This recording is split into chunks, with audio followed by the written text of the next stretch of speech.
Question 19 is about the role of catalyst. Okay, so first remember catalyst just increasing the rate of reaction by providing an alternate mechanism. It doesn't change the molecule, it doesn't change the energy of the molecule. So B and D are incorrect.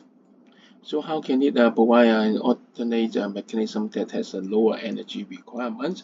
So the frequency of collision increases because even the lower energy molecule can collide with each other by this alternate lower energy pathway.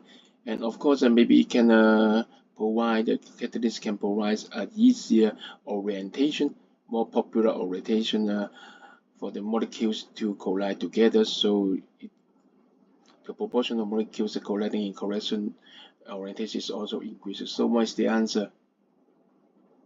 I've made a mistake. So the answer is both A and C. It's a wrong question because option A and C are both correct.